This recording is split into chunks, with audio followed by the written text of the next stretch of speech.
In the last class, we discussed about light, right? हमने light पढ़ा था. We studied about the image formation, image कैसी बनती है, real image होती है, virtual image होती है. फिर हमने mirrors के बारे में बात, plane mirror के बारे में बात की थी. We studied about the two types of spherical mirrors, concave mirror and convex mirror. Although last class में we just could do concave mirror only. तो आज we will try कि we should complete the convex mirror also. तो last में, बिल्कुल last class में what we did कि हमने साइन कन्वेंशन की थी कि how you have to take the science.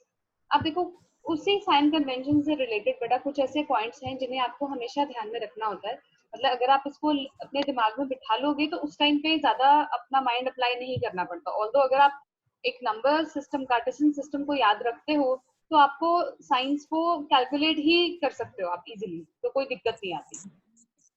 तो नाउ वी विल सी जो इम्पोर्टेंट चीजें हैं जो आपको आंख बंद करके बात माननी है और आप उसको लिख सकते हो बिकॉज इट इज फैक्चुअली बिल्कुल करेक्ट. जैसे कि जब आपने ऑब्जेक्ट डिस्टेंस लेना है वो हमेशा नेगेटिव होता है, हमेशा नेगेटिव. तो यू आता है, यू मतलब क्या है कि it is the distance between the pole and the object. तो वो हमेशा नेगेटिव आता है क्योंकि हमने ऑब्जेक्ट को कहाँ रखना है, कौन सी साइड रखना है आपने, हमेशा left side. You have to place the object at left side. आप हमेशा उसको लेफ्ट साइड रखोगे, आप कभी भी ऑब्जेक्ट को राइट साइड नहीं रख सकते बिकॉज उसको हमेशा इन front of the reflecting surface रखेंगे आप. देन जो इमेज डिस्टेंस है, मतलब इमेज कहाँ बन रही है, दैट वुड डिपेंड, वो डिपेंड करती है कि आपकी इमेज रियल है या वर्चुअल है. अगर वर्चुअल होगी तो हमेशा पॉजिटिव बनता है क्योंकि वो हमेशा मिरर के पीछे बनती है, राइट. लेकिन अगर वो रियल होगी तो वो नेगेटिव होती है. तो V जो है it can be positive, it can be negative. तो V के केस में हम श्योरिटी से कुछ नहीं कहते, यू हैव टू कैलकुलेट. तब आपको उसको कैलकुलेट करना पड़ता है, देखना पड़ता है कि इमेज कहाँ बन रही है. तो उससे आपको आइडिया मिल जाता है कि अगर V प्लस है तो इसका मतलब क्या है कि वो वर्चुअल है. ओके तो इस चीज का दिमाग में रखना कि whenever V is positive that means it is virtual, but अगर वो नेगेटिव है तो that indicates कि वो क्या है, रियल इमेज है. इसी तरह से जब हम कन्वेक्स मिरर की बात करते हैं, अभी हमने उस मिरर के बारे में पढ़ा नहीं है, we didn't talked about the image formation in convex mirror, but इस केस में कन्वेक्स के केस में V हमेशा नेगेटिव पॉजिटिव आता है, सॉरी हमेशा ये वर्चुअल इमेज बनाता है, ये कभी भी रियल इमेज नहीं बनाता. और सेकेंडली जो एक और इम्पोर्टेंट चीज आपने दिमाग में रखनी है वो क्या है, जो फोकल लेंथ है कनकेव मिरर का, जो हम मिरर कर चुके हैं उसको आपने हमेशा नेगेटिव लेना है. ओके बेटा, that you have to take negative. But when you are talking of the focal length of convex mirror तो आपने पॉजिटिव लेना है. क्लियर है बेटा. ऑब्जेक्ट की हाइट जो है ना बेटा, ऑब्जेक्ट की हाइट हमेशा पॉजिटिव आती है क्योंकि ऑब्जेक्ट आप हमेशा सीधा खड़ा करते हो और सीधे में क्या होता है, y जो है वो पॉजिटिव होता है, अपवर्ड्स, राइट. लेकिन अगर आपकी इमेज वर्चुअल है तो वो हमेशा इरेक्ट बनती है. इस बात का हमेशा ध्यान में रखना, ठीक है. तो वर्चुअल की जो वर्चुअल इमेज की जो हाइट होती है ना वो हमेशा प्लस होती है. तो इस बात का ना एक कनेक्शन बना लो. वर्चुअल है तो इसका क्या मतलब है, यू तो देखो नेगेटिव होना ही होना है, लेकिन अगर आपकी एक इमेज वर्चुअल है तो उस केस में उसका एच भी पॉजिटिव आएगा और वी भी पॉजिटिव आएगा. इस बात को गांठ बांध के रखना, ठीक है. यू तो आपका हर केस में नेगेटिव आएंगे क्योंकि आपने उसको रखना ही लेफ्ट साइड पे, और लेफ्ट साइड पे एक्स एक्सिस क्या होता है, नेगेटिव होता है. और जबकि रियल और इन्वर्टेड के केस में इमेज हमेशा क्या, उसकी हाइट क्या आएगी, एच आती है. ठीक है बेटा, जो रियल इमेज होती है वो हमेशा इन्वर्टेड बनती है, वर्चुअल इमेज हमेशा. क्लियर है. अब आता है बेटा हमारा मिरर फॉर्मूला. ये जो है बेटा it is one of the important tool, जिसमें हम कह सकते हैं कि हमें मिरर्स के बारे में, लेंसेज के बारे में, जैसे अब हम बायो पढ़नी शुरू करते हैं, हाउ वी स्टडी, हाउ हम उसे पढ़ना कैसे शुरू करते हैं, सेल से. सेल में क्या था, रॉबर्ट हुक ने डिस्कवर किया था जी, उसके बाद बड़ा सिंपल माइक्रोस्कोप था. फिर हम एक लाइन साथ में पढ़ते हैं, as the lenses got developed, जब लेंसेज में एक डेवलपमेंट आया, कंपाउंड माइक्रोस्कोप आया, तो ल्यूवेनहॉक ने एक लिविंग सेल को ढूंढा. तो वो लेंसेज कहाँ से आए, तो लेंसेज ने एक रेवोल्यूशनाइज कर दिया हमारी साइंस को, क्योंकि आप बहुत छोटी से छोटी चीज को देख सकते हो, आप बड़ी से बड़ी चीज को छोटा करके देख सकते हो, आप माइक्रो ऑर्गेनिजम्स को जितना मर्जी एनलार्ज कर लो. इस टाइम पे तो इट इज सो गुड. आप अभी अपनी पिक्चर देखो, आप कितने अच्छे से जूम कर सकते हो, आपकी पिक्चर क्वालिटी कितनी इंप्रूव हो गई है. सो ये जो मिरर्स हैं, लेंसेज हैं, they have really revolutionised our concept. तो इसमें क्या होता है, आपको नेचुरल सी बात है, आपके पास ऑब्जेक्ट होगा, आपको नेचुरली कोई इमेज बनेगी. तो इमेज, ऑब्जेक्ट और उस लेंस का जो फोकल लेंथ होता है, ऑब्जेक्ट डिस्टेंस, इमेज डिस्टेंस और फोकल लेंथ, हमने इन तीनों का एक रिलेशनशिप बनाया है। ये एक फॉर्मूला है जो इन तीनों चीजों को एक रिलेशनशिप में मतलब बाइंड अप कर देता है, और वो जो फॉर्मूला होता है वो हमारे लिए बहुत हेल्पफुल है, क्योंकि उसमें से you have got three things, and out of those three things if you have values of two things, तो you will be able to calculate the rest. जो बचा हुआ होगा वो आप कैलकुलेट कर सकते हो। सो मिरर फॉर्मूला क्या होता है? मिरर फॉर्मूला हमारा ये कहता है कि it is the formula which gives the relationship between image distance, object distance and focal length. ठीक है बेटा, इमेज डिस्टेंस के बीच में, ऑब्जेक्ट डिस्टेंस के बीच में और फोकल लेंथ, इनके बीच में जो एक फॉर्मूला हमें इनके रिलेशनशिप को क्लियर कर रहा है, that is called as mirror formula. And what is mirror formula? Mirror formula is 1 by b plus 1 by u is equal to 1 by f. Clear बेटा जी? 1 by b plus 1 by u is equal to 1 by f. I hope this is clear. ठीक है बेटा जी? अब इसमें दीपांशु बेटा मुझे बताना जरा v क्या है? What is v? v क्या है बच्चे? मैं बताऊं? एक बार question. Now the next term is linear magnification. Okay, अब what is this linear magnification? ये क्या होता है एक्चुअली? देखो, अब जब भी एक हम मिरर देखते हैं या हम कोई लेंस को देखते हैं तो नेचुरली हमारे दिमाग में क्या पिक्चर होता है कि ये जो ऑब्जेक्ट है ये कैसा दिखेगा, बड़ा दिखेगा, छोटा दिखेगा, सेम साइज का दिखेगा। ऑब्वियसली हम इस चीज को देखते हुए उसमें देखते हैं, जैसे सपोज मुझे माइक्रोस्कोप देखना है तो क्या होगा माइक्रोस्कोप में, व्हाट आई विल सी, तो जो छोटा ऑर्गेनिज्म था वो बहुत बड़ा दिखेगा। इसी तरह से टेलीस्कोप में क्या होता है, इट इज उल्टा, कि जो छोटी सी चीज दिखती है वो बहुत बड़ी नजर आने लग जाती है। सो हम एक्चुअली क्या कर रहे हैं इस लीनियर मैग्निफिकेशन में, we are calculating the ratio. किस चीज का रेशियो निकालते हैं? Of the height of image to the height of object, मतलब height of the image to the height of the object. Clear है बेटा? सो यहाँ पे हम हाइट ऑफ द ऑब्जेक्ट जो ले लेते हैं वो देते हैं h2, और height of the sorry image को हमने h2 लिया और हाइट ऑफ ऑब्जेक्ट हमने h1 ले लिया, और मैग्निफिकेशन को हम डिनोट करते हैं m से। तो it is m is equal to h2 upon h1। कई बारी इसको कई बुक्स में m is equal to h dash upon h not भी लिया जाता है। तो h डैश जो है that is height of the image. ठीक है बेटा, वो हाइट ऑफ द इमेज है, और h नॉट जो है वो हाइट ऑफ द ऑब्जेक्ट है। क्लियर है बेटा जी? सो जो ये आपका लीनियर मैग्निफिकेशन है, it is actually the ratio of height of image to the height of the object. तो इससे आपको आइडिया लग जाएगा कि आपकी जो इमेज है क्या वो ऑब्जेक्ट से it is bigger, it is larger, it is magnified, और it is diminished, it is smaller in size, और it is the same. Yes, clear बेटा? अब इसका ये मतलब है, इसमें ना दो चीजें हो सकती हैं बेटा। देखो, m या तो पॉजिटिव आएगा या नेगेटिव आएगा। ठीक हो गया?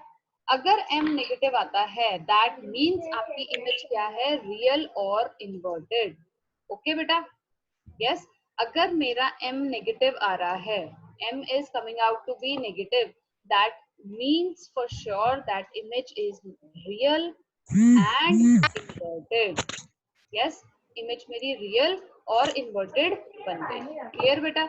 अगर m नेगेटिव है, अगर m जो है वो नेगेटिव आ रहा है, m is coming out to be negative, that means image कैसी होगी बेटा? ऑब्जेक्ट जैसा मर्जी हो, ऑब्जेक्ट तो देखो क्या रहेगा, वो अपराइट रहता है हमेशा। लेकिन जब m नेगेटिव आ गया, इसका मतलब यही है कि आपका जो इमेज है वो रियल है, वो इन्वर्टेड है। अब ये ऐसा क्यों आया? क्योंकि ऑब्जेक्ट की हाइट तो हमेशा प्लस आती है। ठीक है? अब अगर सपोज करो इमेज की हाइट नेगेटिव है तो इसका मतलब रेशियो क्या आएगा? नेगेटिव में आएगा। लेकिन अगर वो अगर आपका height of the object positive आ जाए तब क्या होगा? है ना? तब क्या होगा बेटे?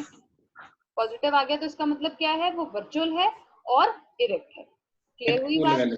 यस, अगर m आपका पॉजिटिव है, मतलब हमारा जो मैग्निफिकेशन रेशियो आ रहा है वो आपका पॉजिटिव आ रहा है, तो आपकी इमेज जो है वो सीधा सीधा उसका मतलब है कि it is virtual and erect. Clear? मैं एक बार फिर से रिपीट कर रही हूँ, m जो है वो आपका क्या है? Positive. m is your positive. m क्या है बेटा जी? पॉजिटिव। तो इमेज कैसी बनेगी? वर्चुअल एंड, कैसी बनेगी बेटा? Virtual and erect. Erect. Yes, good. Next, अब बेटा इसको हम कई बार क्या होता है कि हमें हाइट नहीं गिवन है, सपोज करो अब हमें अगर कभी इसका रेशियो निकालना है, हमें मैग्निफिकेशन निकालनी है, तो इसको हम एक तरीके से और डिफाइन करते हैं। वो तरीका क्या है बेटा? लीनियर मैग्निफिकेशन को हम समटाइम्स इमेज डिस्टेंस और ऑब्जेक्ट डिस्टेंस के रेशियो से भी डिफाइन कर लेते हैं। It is the ratio of image distance to the object distance with minus, इसमें माइनस साइन जरूर आए। इस बात का ध्यान रखना कि जब आपने लीनियर मैग्निफिकेशन को हमने डिस्टेंस के हिसाब से रेशियो निकालना है, मतलब image distance upon object distance, तो उस केस में हम इसके फॉर्मूला में माइनस साइन इंक्लूड करते हैं। क्लियर है? लेकिन जब हाइट लेनी है तब हमने माइनस साइन इंक्लूड नहीं करना। इस बात को अच्छे से याद कर लो। ठीक है बेटा? Okay, is that clear? Yes Deepanshu बेटा, what do you mean by, मुझे बताओ इसका सिंबल क्या होता है ऑब्जेक्ट डिस्टेंस का? Ma'am what is the symbol of object distance? हाँ जी बेटा। मैम हाँ जी बेटे। मैम आप एक बार दोबारा समझाना। हाँ अभी मैं बेटा बता ही रही हूँ, अभी ना खत्म नहीं हुआ टॉपिक, सिर्फ एक सेकेंड रुको। हाँ जी बेटा बताओ Deepanshu, what is the symbol of object distance?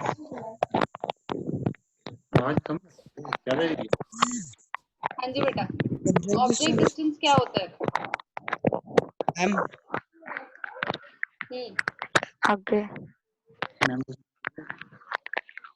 हाँ जी बेटा जी। नहीं बिल्कुल भी नहीं। शीतल आप बताओ बेटा, मैं बताऊं? ऑब्जेक्ट डिस्टेंस क्या होता है? हम इसको सिंबल के फॉर्म में कैसे रिप्रेजेंट करेंगे तनीषा? सिंबल के ये H2 upon H1 नहीं, ऑब्जेक्ट डिस्टेंस बता, ऑब्जेक्ट डिस्टेंस क्या होता है? ऑब्जेक्ट डिस्टेंस हाँ M is equal to minus V upon U। हाँ, तो इसमें ऑब्जेक्ट डिस्टेंस क्या है, v है या u है? ऑब्जेक्ट डिस्टेंस इसमें है u। दो ओके, में इसको ध्यान में रखना। इमेज डिस्टेंस होता है v और ऑब्जेक्ट डिस्टेंस होता है u। शीतल मैंने ये बताया है कि लीनियर मैग्निफिकेशन को हम समटाइम्स इमेज डिस्टेंस और ऑब्जेक्ट डिस्टेंस के रेशियो से डिफाइन कर लेते हैं। Defined as the ratio of image distance to the object distance with a minus sign. So m becomes equal to minus v by u। ठीक है, ये हमारा फॉर्मूला बन जाता है। अब m जो था वो किसके इक्वल था? H2 अपॉन H1 के बराबर था। इसका ये मतलब बना कि नेचुरली ये जो दोनों फॉर्मूलाज बन गए ये भी इक्वल बन गए। तभी हमने ये लिखा ना H2 upon H1 is equal to minus V upon U। तो आपका ये एक फॉर्मूला और तैयार होगा। सो मैग्निफिकेशन के हमारे पास बेसिकली 3 फॉर्मूलाज तैयार हो गए। So m is equal to H2 upon H1, m is equal to minus V upon U, as well as H2 upon H1 is equal to minus V upon U। Clear है बेटा जी? Yes yes है ना? Okay अच्छा जी, अब हम एक बारी इसका हम आई होप आप लोग स्क्रीन देख पा रहे हो। हाँ जी, देखो बेटा, अब ये देखो मैंने आपके लिए एक इमेज ढूंढ के रखी है। दिस इमेज इज, इसमें आपको एक कनकेव मिरर दिख रहा है और एक कन्वेक्स मिरर दिख रहा है। ठीक है बेटा, तो ये जो है आपका कनकेव मिरर, इस केस में अब आप ध्यान से देखना बेटा, ये देखो, दिस पॉइंट इज पोल। ठीक है, centre point of the aperture is called pole. ठीक है, ए बी जो है वो आपका क्या है, ऑब्जेक्ट। ठीक हो गया, तो नेचुरल सी बात है ये है आपका सेंटर ऑफ कर्वेचर और P और C का बिल्कुल मिड पॉइंट है आपका फोकस। क्लियर हो गया बेटा? यस। अब इसमें हमने क्या किया, एक रे हमने ली जो parallel to the principal axis जा रही है, नेचुरली वो फोकस के थ्रू होती हुई जाएगी, और एक हमने सेंटर ऑफ कर्वेचर से ले ली, वो वहीं से जाती है वहीं से वापस आ जाती है। तो इस केस में आपको जो इमेज मिली वो ऐसे मिल रही है, इन्वर्टेड है और क्या है ये, रियल है, राइट? तो ये ऑब्जेक्ट हो गया, ये आपकी इमेज हो गई। अब आप ये देखो P और B का जो डिस्टेंस है, आप देख पा रहे हो बेटा P और B का डिस्टेंस दिख रहा है बेटा? ये देखो, ये वाली मैं येलो कलर से मार्क कर रही हूँ, ये चीज, इसे हमने बोलना है U। और इमेज और पोल के बीच का जो डिस्टेंस है, this will be called as V। Clear हुआ? U आपका ऑब्जेक्ट डिस्टेंस है, V आपका इमेज डिस्टेंस है। ठीक है बेटा? देन फोकस और P के बीच का जो डिस्टेंस है उसे हमने नाम देना है, अब ये क्लियर हो गया बेटा आपको? है ना। अब इसमें गड़बड़ नहीं मारनी कि ऑब्जेक्ट, के बीच वाले का नाम, हाँ जी बेटा, फोकस और पी के बीच वाले का नाम फोकल लेंथ। मेरे को अभी समझ नहीं आई आपकी बात बेटा, एक बार दोबारा बोलो। फोक ठीक है बेटा, अब ये क्लियर हो गया।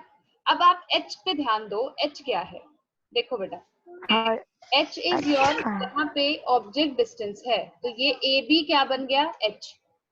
Clear? Height of the object. Yes, height of the object. Clear? Height of the object. ठीक है शीतल? इसी तरह से हाइट ऑफ द इमेज क्या बना, एच डैश, ए डैश बी डैश की जो हाइट आ रही है दैट इज एच डैश।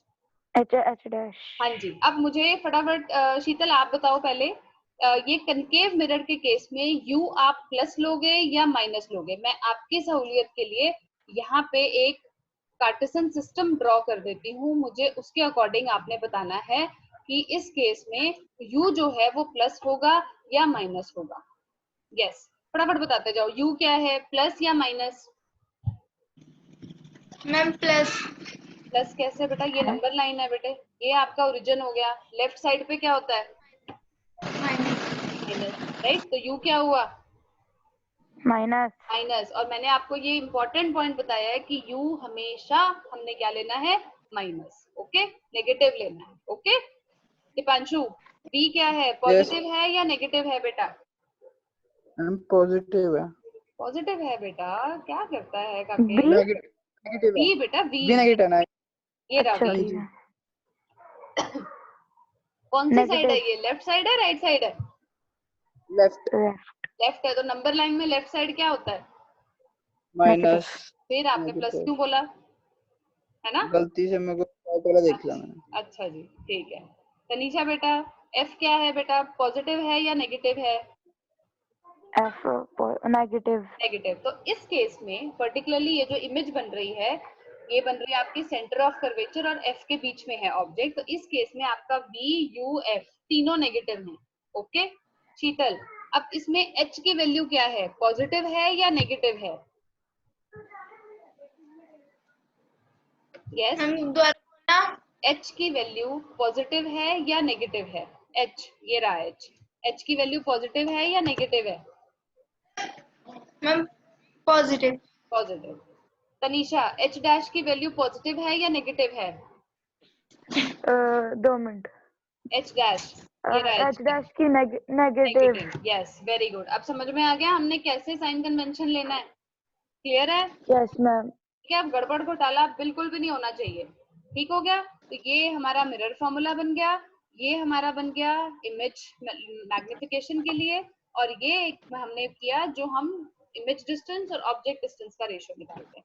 अब एक बारी हम इसमें कन्वेक्स मिरर को भी देख लेते हैं। अब यहाँ पे मैं आपके हेल्प के लिए कार्टेशियन सिस्टम जो है वो ड्रॉ कर देती हूँ। सिर्फ एक सेकेंड, कलर कुछ और ले लेते हैं, कलर लेते हैं ग्रीन। यस, हाँ जी बेटा। अब यहाँ पे जो ऑब्जेक्ट है, मैंने आपको बताया ऑब्जेक्ट कौन सी साइड होता है बेटा, हमेशा कौन सी साइड होगा, ऑब्जेक्ट कौन सी साइड होगा, लेफ्ट। ओके, तो अब मुझे शीतल आप बताओ बेटा, इस केस में ऑब्जेक्ट आपका ये रहा है ना, तो यू क्या है, पॉजिटिव है नेगेटिव है? Negative. Negative, very good. Tanisha बेटा, इस केस में इमेज आपकी यहाँ बन रही है, आपको दिख रही है बेटा ए डैश बी डैश, ये दिखी बेटा? यस। तो इस केस में v क्या होगा, पॉजिटिव होगा नेगेटिव होगा? वी इसमें पॉजिटिव है। Positive, very good. Deepanshu, f क्या होगा, पॉजिटिव होगा नेगेटिव होगा बेटा? ये रहा f, positive. Positive, very good. Object की हाइट क्या है, h क्या है शीतल, पॉजिटिव है नेगेटिव है? Ma'am positive. Positive. Tanisha, h dash positive है या नेगेटिव है? H dash. हाँ जी, एच डैश ये रहा बेटा, positive. Positive, very positive. Good. अब आपने एक चीज देखी, जब हमने कनकेव मिरर किया हमारी f जो थी वो नेगेटिव, लेकिन जब हम कन्वेक्स मिरर की बात कर रहे हैं हमारी f क्या है, पॉजिटिव। यस, क्लियर हुआ? समझ में आई? Yes ma'am. तो ये एक डिफरेंस है इनके बीच में जिसको आपने याद रखना है कि कनकेव मिरर के केस में जो इसका फोकस होता है it is in front of the reflecting surface, लेकिन when we talk of the convex mirror the focus is behind the screen, वो स्क्रीन के पीछे होता है। क्लियर हो गया बेटा? अब आई थिंक ये आपको क्लियर हो गया अच्छे से, राइट? तो चलो हम आगे मूव ऑन करते हैं।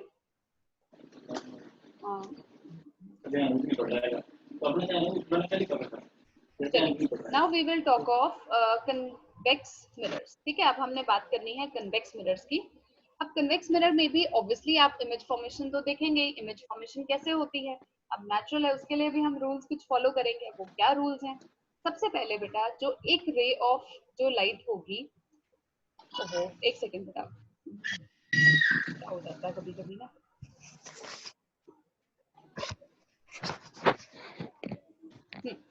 अब फर्स्ट रूल क्या कह रहा है कि एक जो रे ऑफ लाइट है which is parallel to the principal axis of convex mirror appears to be coming from its focus after reflection from the mirror.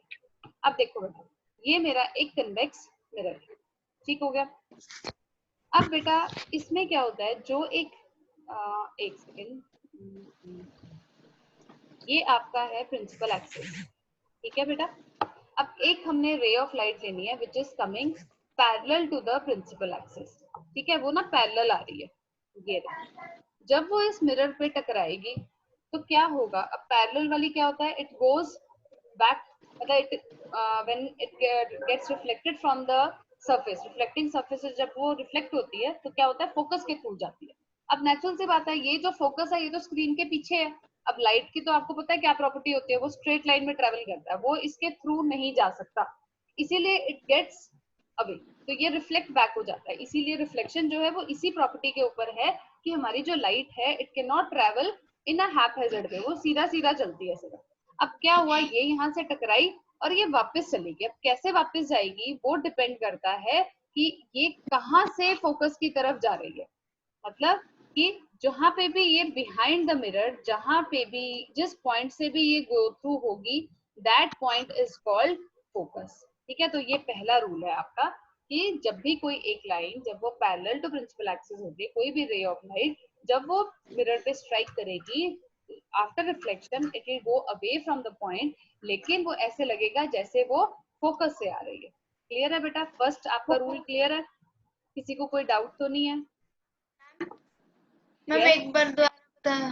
बेटा ये देखो, ये आपकी जो लाइन है ना, रे जा रही है यहाँ से, ये गई, ठीक है बेटा। जब ये जाती है, अब क्योंकि ये इसके रिफ्लेक्टिंग सरफेस है, ये यहाँ से बाहर नहीं जा सकती, तो it will go in this area only.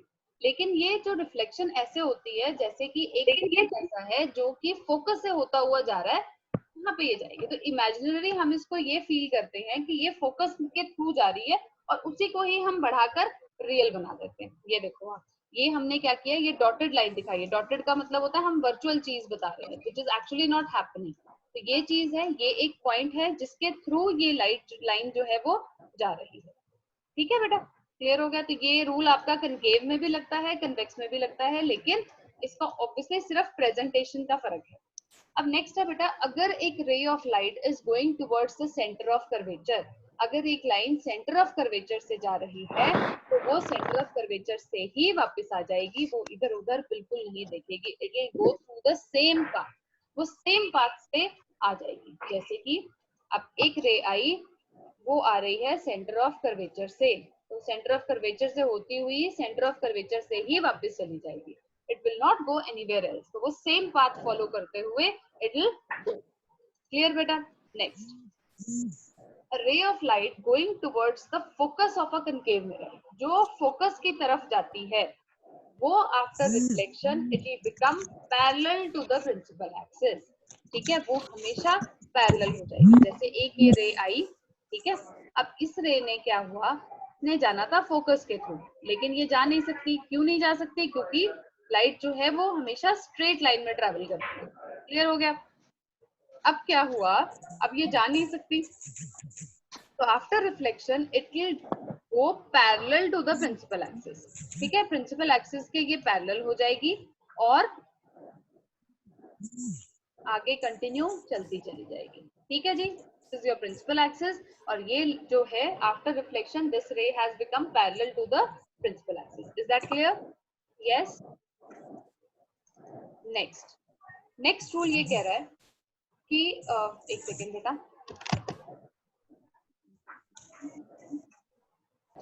So next जो रूल आता है वो ये है कि जब भी एक रे ऑफ लाइट, ठीक है, it is incident at the pole, वो एक एंगल पे स्ट्राइक करती है तो वो हमेशा एक उसी सेम एंगल पे it will reflect back following the laws of reflection. ठीक है, एक रे आती है, वो रे एक एंगल पे स्ट्राइक कर रही है, यहाँ पे स्ट्राइक कर रही है at the pole of mirror. तो वो जो रे है बेटा वो हमेशा उसी एंगल पे इट विल गो बैक, क्योंकि आपका angle of incidence is equal to angle of reflection.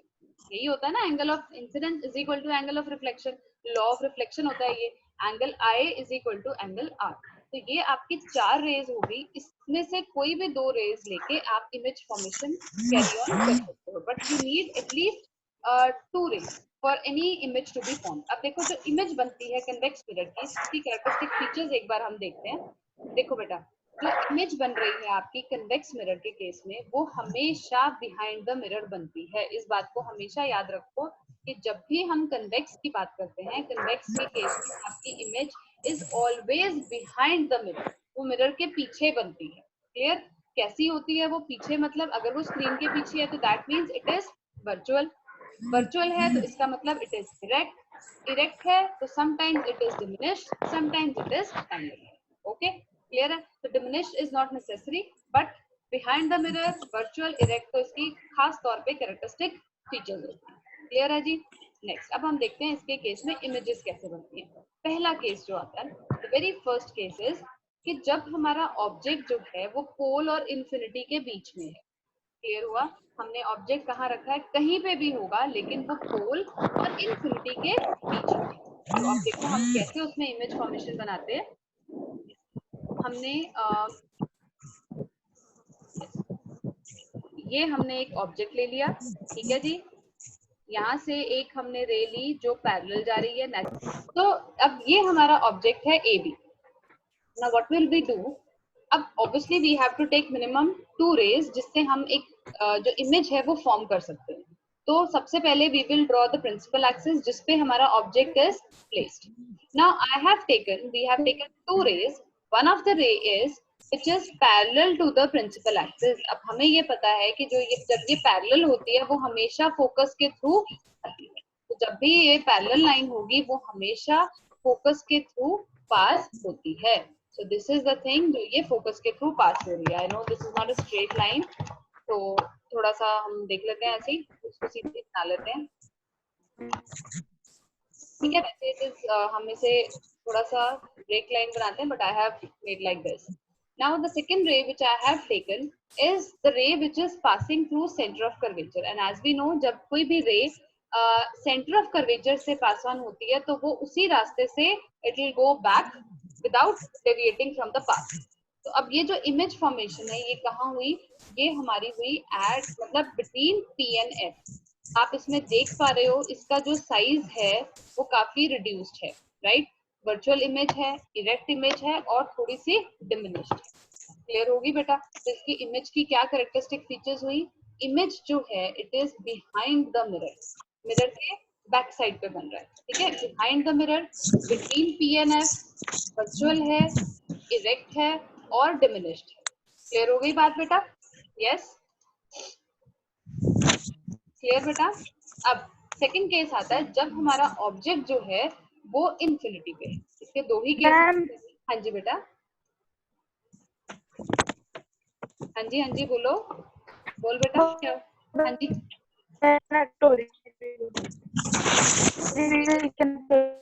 हाँ जी, अब आगे ठीक है. अब आप समझा दो एक बार पिछले वाला. हाँ अभी समझा देती हूँ बेटा, एक बार ये केस कर लो फिर समझा देती हूँ. सेकंड केस में बेटा ऑब्जेक्ट ना हमने इन्फिनिटी पे रखना है. अब इन्फिनिटी मतलब एक पैरेलल बीम ऑफ रेज आ रही है. अब नेचुरल सी बात है वो जो आएगी मैंने आपको बताया वो फोकस पे स्ट्राइक करेगी. ठीक है, जो भी पैरेलल बीम आती है वो हमेशा फोकस से निकल के चली जाती है. और एक हमने रे ले ली जो एक पर्टिकुलर एंगल पे स्ट्राइक कर रही है. ठीक है, एक ये रे आई, ठीक है, और ये जब स्ट्राइक करी तो it is going back like this, then एक सेकेंड, तो जब हम इसको पीछे रिप्रोड्यूस करेंगे तो ये लाइन जो है ऐसे निकल जाएगी। ओके, और एक मैंने ले ली जो एक एंगल पे स्ट्राइक कर रही है, ठीक है, तो नेचुरली वो उसी एंगल पे ही रिटर्न बैक कर जाएगी। तो नेचुरली हमें इसे पीछे की तरफ रिप्रोड्यूस करना पड़ेगा। So I am getting my image to be formed at, कहाँ पे बन रही है, फोकस पे। और आप इसको देखो तो इन्फिनिटी पे इमेज का हाइट, जो ऑब्जेक्ट का हाइट होगा वो तो बहुत ज्यादा होगा, लेकिन ऑब्जेक्ट का जो इमेज का हाइट है वो काफी कम बन रहा है। तो इसका मतलब क्या है कि इमेज की कैरेक्टरिस्टिक फीचर्स क्या हुई, बिहाइंड द मिरर एफ पे बन रहा है, वर्चुअल है, इरेक्ट है और हाईली डिमिनिश्ड है, मतलब बहुत ज्यादा छोटी हो गई इमेज। क्लियर हो गया बेटा? यस। यस।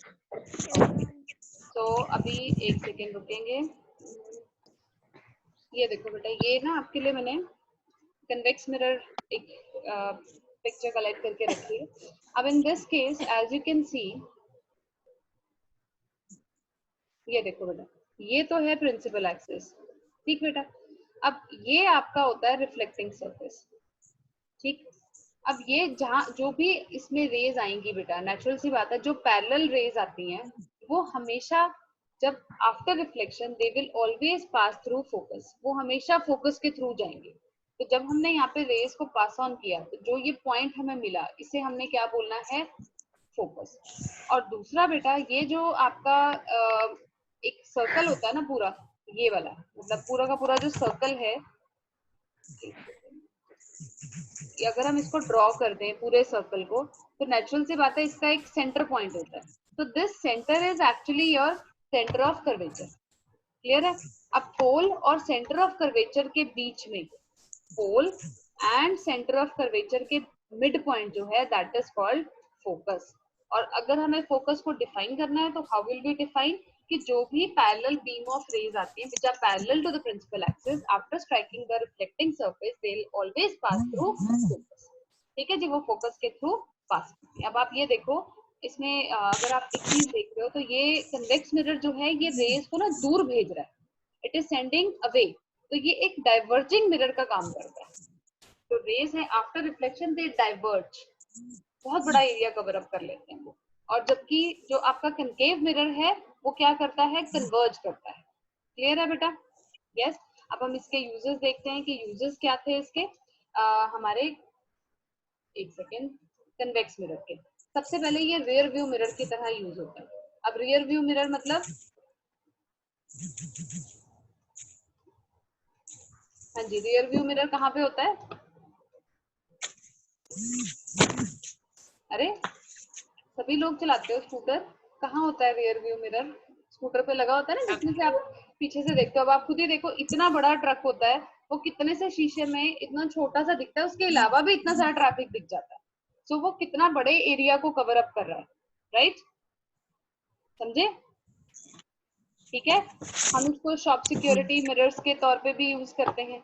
अब सपोज करो आपके पास ना 3 मिरर्स रखे हैं, ठीक है, 3 मिरर्स जो है वो रख दिए।